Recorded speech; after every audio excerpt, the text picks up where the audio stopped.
program by the Ministry of Education, right here on the State Broadcaster, ELBC. Okay, so Mr. Let me get it right. He's Honorable Arton V. Casserly. Mr. Casserly, welcome. Thank you very much. How you Very doing? happy to be here. How you doing? Oh yes, thank God. We doing our best.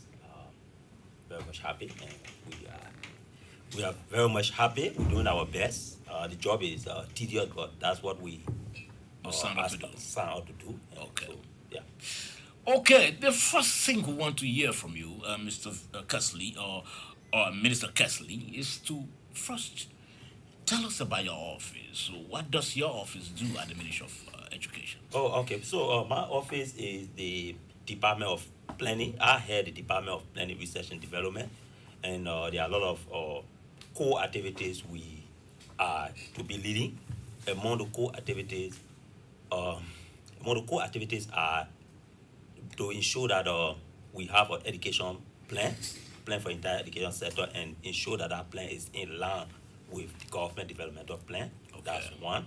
Another very important one is that we are the principal liaison to all donors and everyone funding education, both domestic and international.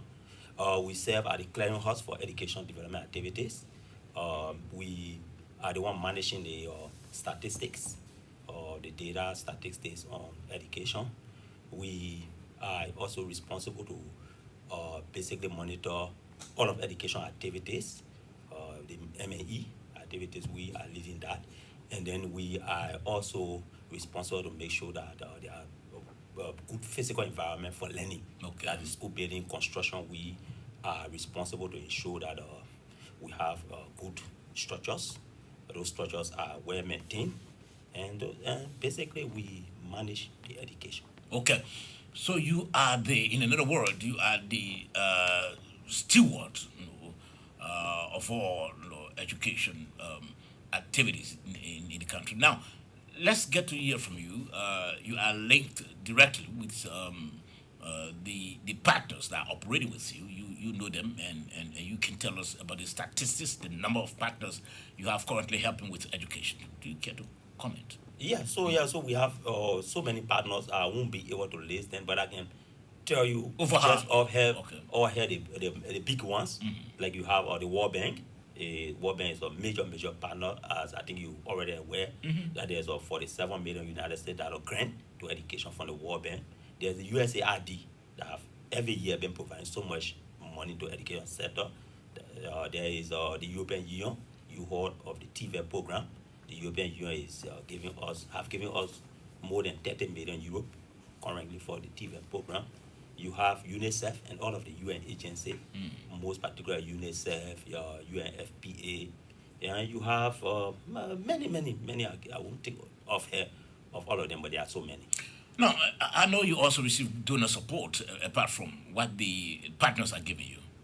Yes, sure. That's what I've been mentioning. I said we have the World Bank grant. We get so much donor support. Yeah, a lot of donor No, support. government support, I'm talking about government. Yeah. Oh, definitely. Government is the major fund of education in Liberia. Okay. So it's something we tend to sometimes overlook, but government fund education largely. So, like for example, the donor normally do not spend on recurrent expenses like salaries.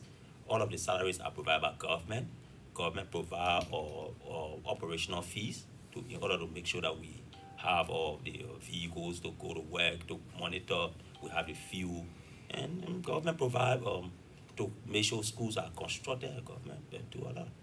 With the sort of huge support that the sector receives, especially from partners and also from government, does it reflect the reality, the outcome of what you've been pushing for? Yeah, sure, very much it reflect. So if we want to go back and just look at what we inherited a very challenging education sector. And I think I don't need to say more about that. The former president classified education as a mess. And we saw the results of the students who completed 12th grade University of Liberia gave an interest, everybody failed. We keep seeing the result. We saw all of the result in the regional exam, the West African Examination Council exam. It was terrible. And so those are the challenges. So the moment we got into power, the first thing we did was we said, look, we need to see for ourselves what the challenges are. It's easy to listen to them on air. It's easy to read about them. But we see, so we shared ourselves around. We went around the country. I went in the southeastern region, and we actually saw what the challenges were. You have a lot of students still sitting on the floor, lack of access, school buildings are dilapidated. You don't have library, laboratory, almost everything needing to have quality education was lacking. And so, and here's the issue about education. Sometimes we miss. You have to make sure all of moving pieces are together. Okay. So it's one thing to build a classroom, but building a classroom alone will not provide quality education. Surely. You need to make sure that you have qualified teachers. Teachers are not only to be qualified, they should be motivated to work. And you know that means you should be paying reasonably well. You need to have the learning materials and the teaching materials. You must have chalks, you must have blackboard, you must have textbooks. So you need to have those things available. And when a country comes out of war, the sector that is most difficult to just to have or handle it is education, because it will take substantial amount of resources and enough time Okay. to get it done. Because let's take for instance, we had a war of almost more than 15 years. If you have a war of 15 years, so if you have a child who didn't go to school because of the war, you mean the person has lost on 15 years of education.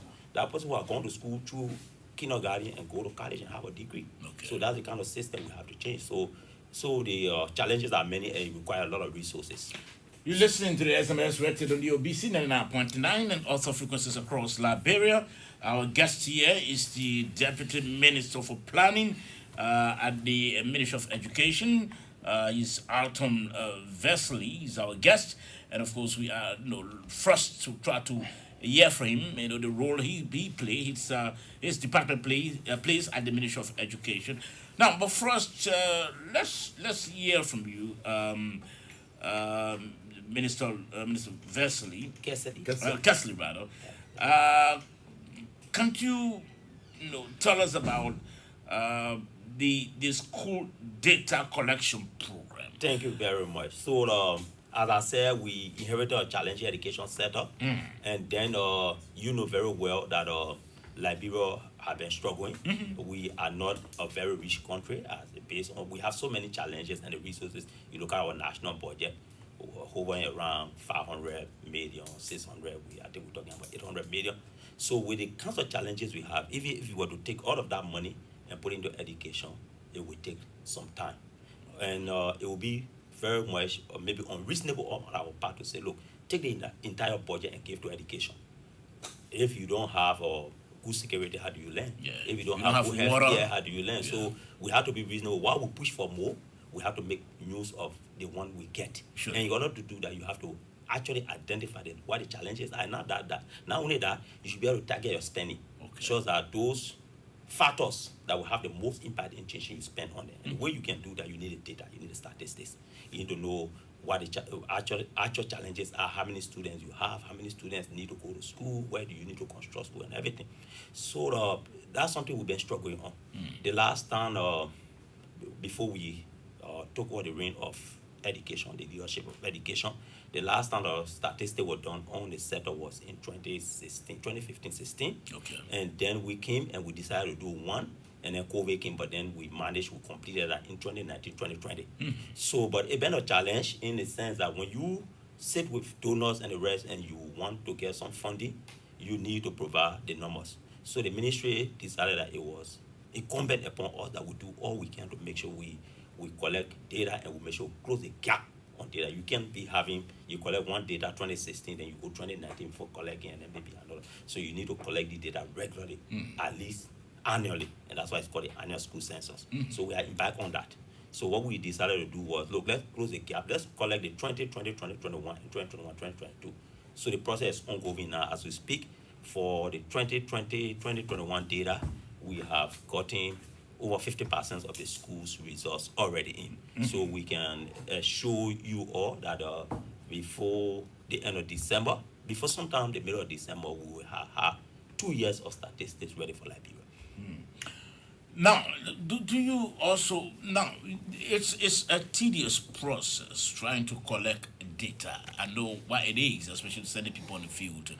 Do you care to tell us about how do you really collect the data? How frequent do you do that, and the manpower as well involved? Yeah, so you 100% correct. So collecting data is a challenge. First, it requires some lot of resources, and then given the era we in, the most efficient way of collecting data is to do it electronic wise. So we embark on an electronic data collection. And what that means is that we develop an app, we place it on mobile devices, and we give it a numerator. So our desire is to ensure that every school is able to provide own data. But as situation is right now, that's very difficult because in the first place, you need to make sure that the schools are capable enough of collecting data. That is, they know what kinds of data you need and they know how to import it. That requires training. So if you want to train everybody around the country, it costs a lot of money. We can do the math. Sure. So, and another thing is you have to provide each of the school with the device, the logistic that is needed to collect the data. They need to have this tablet with the app on it. They need to make sure the tablets are charged. They need to make sure they have electronic. And the access to schools it- are many. Access to electronic. And also around the country, there are many places in the country where there are limited internet. Okay. Or even the electricity is a challenge. So what we decided to do, we say, okay, what we do is we won't use the old approach. The old approach was first you print questionnaire, share the questionnaire around the country. The school feed in it is collected, brought to central office, and is imported. We said no, we're not going to do that. And then the next thing was, okay, if we have the tablets with the app on them, we can take people from central office to move. We said no, that is not very efficient. So what we can do is say, okay, we ask the education officers, the district education officers, and say, look, send all the list of the total number of schools you have in your district. Okay. So let's say the district say we have 100 schools. We say, okay, what we want you to do is recommend to us 10 persons. We don't want to have a person with more than 10 schools.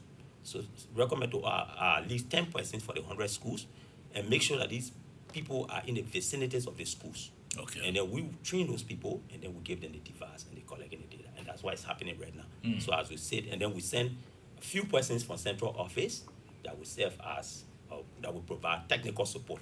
So in the event that some of the innovators have challenges that the district education officer cannot resolve, you can get in touch with the enumerator. They may come to the site you are, or you can speak on phone, so that access is available. So what are they collecting? What are the information they are collecting? Okay, so we have a tool. So we have indicators. We have indicators that the education system measure. Those indicators are both domestic demanded, and they are both international demanded. So let me give you an example. So like right now we run a project, like I said, the World Bank gave us $47 million to run a project. So in order to develop that project, development objective, you have to first sit and say, before you even get the money, you have to be clear to the donor what you want this money for, what it will be spent for. So we say, okay, we want this money to improve results in secondary education. We said our students are not performing well in WIRE because one of the things we realized is that not much investment being done at the secondary level. Most of our investment do not support is ECE, early childhood education, primary education. So we want to do some at the secondary level. So we decide what are the challenges. We say, okay, for example, the quality of teaching, especially sciences and mathematics, is very challenging. So we want to improve on that. So the first thing we have to identify is how many qualified math and science teachers do we have in high school. So let's assume that we've discovered that we have 10% of our public high school science and math teachers qualified. Now the project will set a target. The project will say at the end of 4 years of implementation, we expect that we'll push that number from 10% to maybe 25%. So how are we going to measure that? We measure that through the statistics. So when we are asking questions, those are some of the questions we ask the school for. How many qualified teachers do you have? So if we ask before the project inception, you say you have 5. And maybe we'll come back, we'll ask you, say, oh, I have 7. It means that we have measured that you have improved at 2. We go to like the UNESCO Institute of Statistics, as you are very much aware, they are the one who are keeping, they are the official reference for education statistics. So every country around the world is asked to submit statistics to them to keep. So some of the things they will want to know, for example, your GER, gross enrollment rate. So we have what we call age appropriate learning. So it have been proven through. What is that? It have been proven through a lot of studies that it's not you erode the quality of learning if you mix different ages. So there are particular ages. So like people would say, when you are between 3 to 5 years, you should be in EC kindergarten. That is, at 3 you should be in nursery, 4 you should be pre-kindergarten, 5 kindergarten, 6 years you should be first grade. So that's the law, and then 7 years second grade. And by the time you are 17 years, you should be in high school. We are not going to be messing them up. We can leave or leverage for maybe 2 years, but anything more than that, it affect the learning. So I can give you some example. Let's take for example kindergarten. The development of a child, there are some learning processes. Sometimes you have to give them the ability to learn through curiosity. If you take another, so like the superintendent of MCSS just mentioned the last time we went to Buchanan, let's say for example, you have a little child who, if you say don't take this phone, and the child keep taking the phone, you say don't take the phone, and the child, if you don't take the phone, child take the phone and put it behind them. In the child own universe, the fact that phone is behind, then in their head it have disappeared. So it will take the child some process of learning to realize that no. But if you have another older child, say no, the phone is behind you, phone behind you. That older child has destroyed the ability of that child to go through that pattern of learning for themselves, which is very important. So we have what we call age appropriateness. So you put in the appropriate age. So if you want to measure, for example, let me just take the gross enrollment rate. If you go and collect the statistics and find out and say, let's take, for example, ECE. So say between the age of 3 to 5, it should be ECE. So we measure in Liberia how many students between the age of 3 to 5 in ECE. We keep that number. Then we go to the population, it's the national census, and find out how many students how many of our children are between 3 to 5 years in the entire population. Okay. If you take the 3 to 5 years in school, divide by 3 to 5 in the population, you find the net enrollment rate. If you just take the total enrollment here, you see you disregard the age and divide by the age appropriate in the population, you get a gross enrollment rate. And educationists use those information to derive a lot of things. One of the things you could do is, for example, let me take the net enrollment rate. If you have a low net enrollment rate, it means that you may have a lot of age students that should be in school who are not in school. Because if you have, for example, 100 students in the population between the age of 3 and 5, and you go and find out that in the school you only have 50, it means that half of your students are either not in school or they are over age.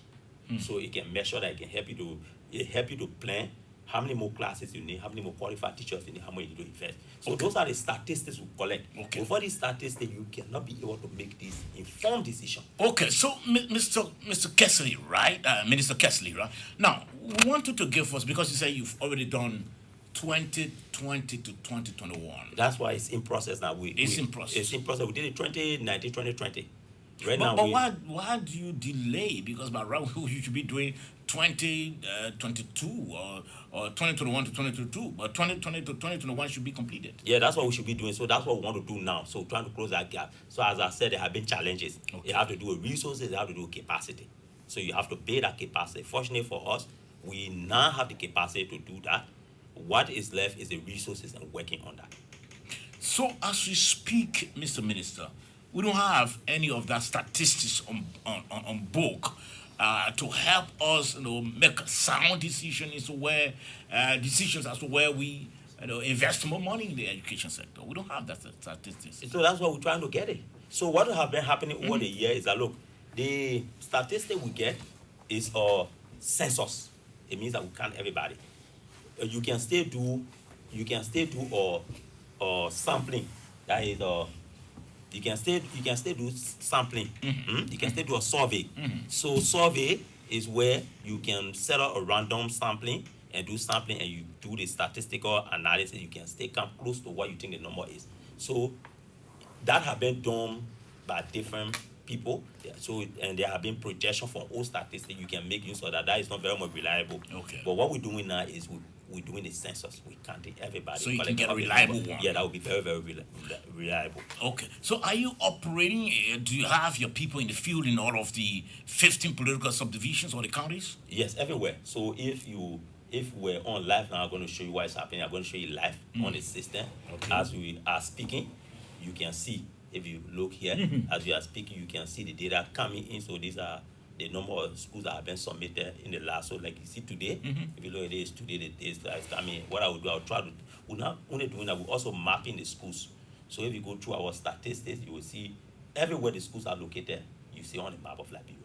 So that's, as soon as it's open, I will show you. Okay. So get the internet. So currently you are in all of the counties. Every county, Now- every city, every location. Look, so look here. Okay. You see all of those points you're looking at, those Yeah, are the sure. schools around Liberia. You see everywhere, all of the counties, every city and county. So that's So why I in, live. in each of the county, how many enumerators you have? So as I said, it depends on the number of schools you have. So we ask the district education officers to assign 10 schools to an enumerator. So if you have 10 schools to enumerate. to an enumerator, 10 schools to an enumerator, we expect an enumerator to take an entire day to collect the data because we want accurate data. So we expect in 10 days you put on the 10 schools.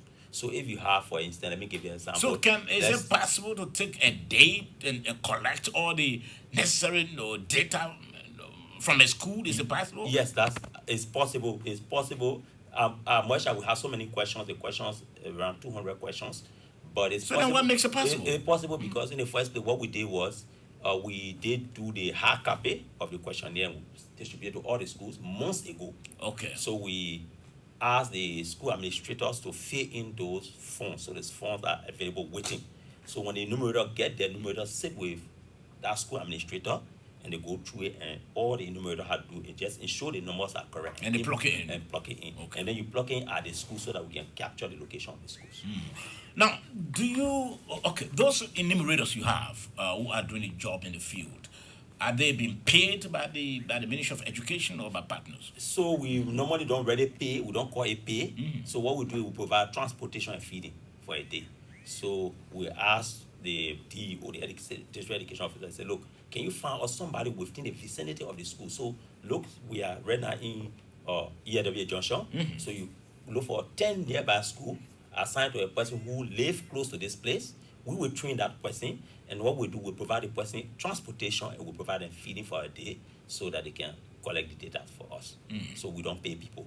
We don't. If you want to begin paying, you don't have the resources. It will cost a lot. Are they employees of the ministry, or you just So we don't restrict. recruited them from the we, from we the don't area? we don't restrict who they are. We only ask the district education officer because look, you are the one responsible. The data we collect, you are the first beneficiary of the data because you will know what your schools have, what they don't have. So as a DEO, say you recommend to us 10 persons. So what are the 10 persons that are employed? They are not employed. All we ask, two conditions.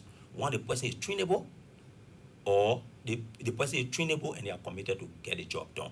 You know, it's because what we're going to do, they got to understand the data, what they're being requested, and they have to understand how to use the tablet or the electronic devices we are putting the data on. So that's all we require.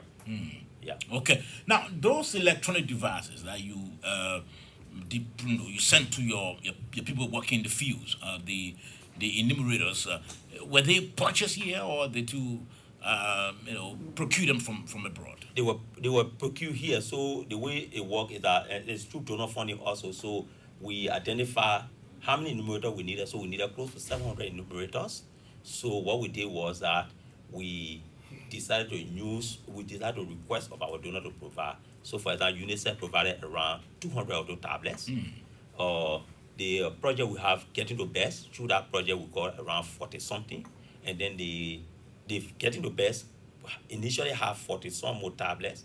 And then through this project, Getting the Best bought around 460 additional tablets, taking our tablet up to 700, and they were bought within Liberia. All we needed to do was put a procurement notice or have people going through the procurement processes, and it was cutting. And the tablets are very good, very standard tablet. How much did we spend to get all those tablets? So it's over 100,000. Over 100,000? Yes, over 100,000 to get the tablet. I think one of the tablets should be a little over around 200 US, 240 or wherever. So it's because given the nature of the job we're doing, we decide to to be clear on the specification of the tablet we need, Okay. so that you don't give somebody in the field an inferior tablet that will compromise the nature of the job that they're going to do. Okay, now before we go to whether you do verify those data that is sent to you, try like I said, collecting data it's some especially from the field, it's somehow costly as well. Now, how do you confirm that yes, what I did receive, especially your enumerator, is not in the employ of the Ministry of Education. It should be somebody maybe from in the community that the school has recruited to do that job. How do you confirm, verify, validate what the person sent? Okay, so the first thing there are layers of quality check that you do. The first thing you have to do with the app first. In the app, we put a lot of quality checks in the app.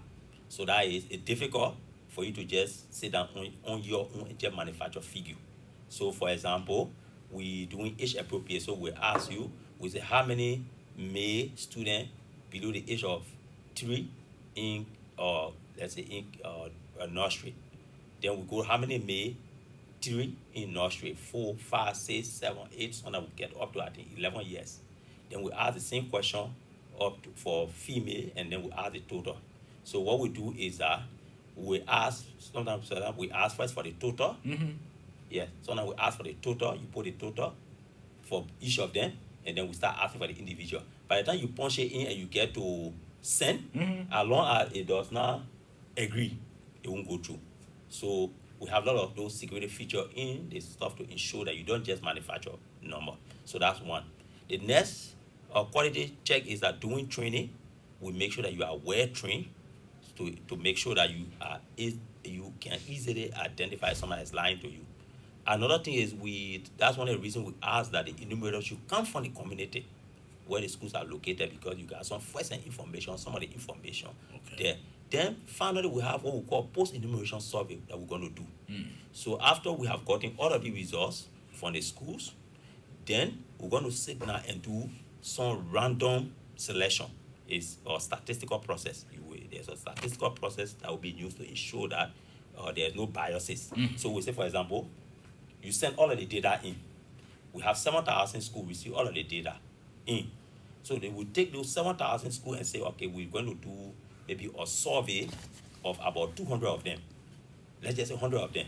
So we'll do some kinds of random and randomly select 100. Then we ourselves will go back to the 100 and redo the survey. So when we redo the survey, then we see, so we did 100, and if we got a 100 survey employed back and then match it with what we receive, we'll now go check in our database for those identical 100 schools and match it all with what we, and don't forget those schools were randomly selected. Okay. So when we match it and we see that 97 of them produce the same result, we went on our own and did independently, it gave us guarantee that that's very high accuracy. If we realize that 50% of the schools are different from it, then erase or red flag, then we have to start checking the numbers again. But we are very much hopeful that a lot will be done to ensure that the data are accurate, because everybody knows the importance of data, and we emphasize that during the training to the enumerator. That is, it's not in any of our interest to spend this amount of money to go and collect data and bring false results. So the emphasis has always been on accurate and complete data. Accurate, if it's fast student that is in the class, write 5, not 10, and complete, don't give up only partial information, give the total information. So I think the enumerator, from our own engagement with them, our engagement with the DEOs, with the schools, we don't see any reason why anybody would want to follow. So they are well paid that it can be compromised?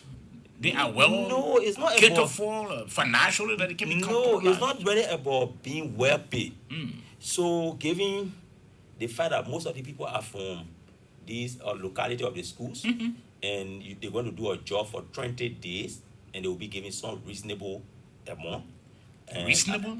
yes, What's the interpretation of reasonable? Comparing, I mean, it's reasonable. It's not something much. So, but given the circumstances, we found out. 20 days, and 20 days, how much you paying them?